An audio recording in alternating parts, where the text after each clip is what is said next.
My immediate reaction to the McCartney puzzle was, sure, why not? These guys are capable of almost anything. And if anybody could pull off a massive deception like this, it would be somebody like them. They certainly had the necessary funds, they had secluded mansions, and to all appearances, they had the minds to find a certain amount of satisfaction from hatching a plot like this.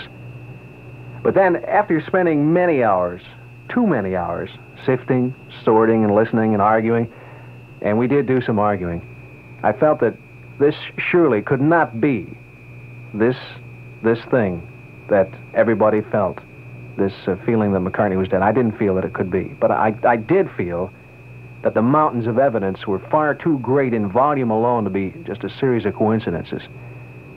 So I think that the Beatles, in the past few years, have very consciously laid the groundwork for the event that we're exploring tonight. And incidentally, the sale of their old albums has increased tremendously. Just try to buy a copy of Sgt. Pepper at the corner record store.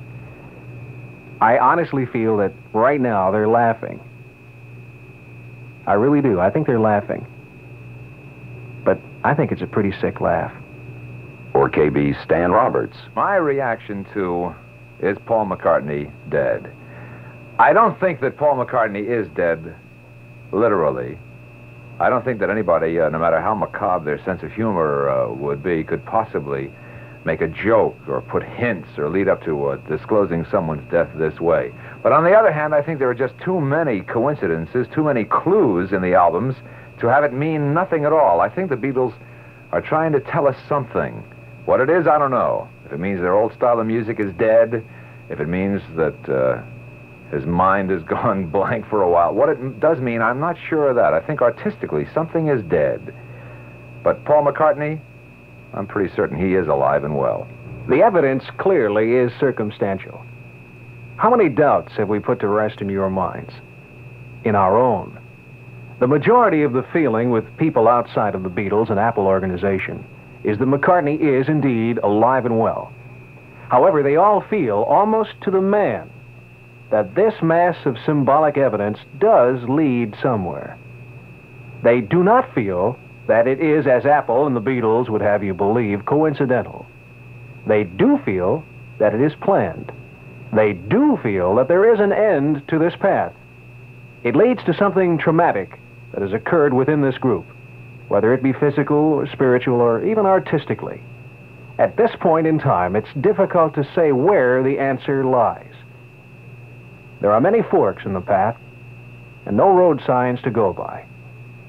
One thing all these clues have in common is this: they bear the hand of a man who has a grotesque sense of humor.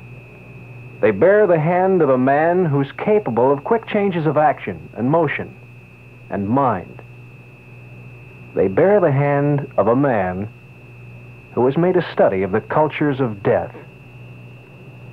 They bear the unalterable hand of John Lennon.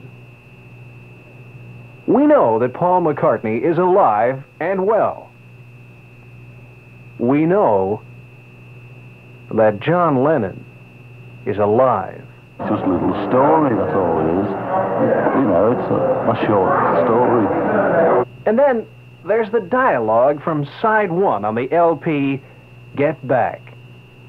Sure is different with McCartney here. Just different every time. Could we hear that again?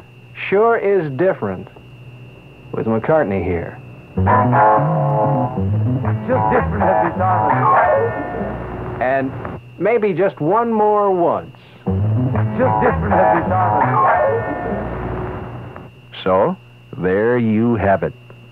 Paul McCartney, as we have seen in the intervening years, is indeed alive and well and doing quite nicely, thank you.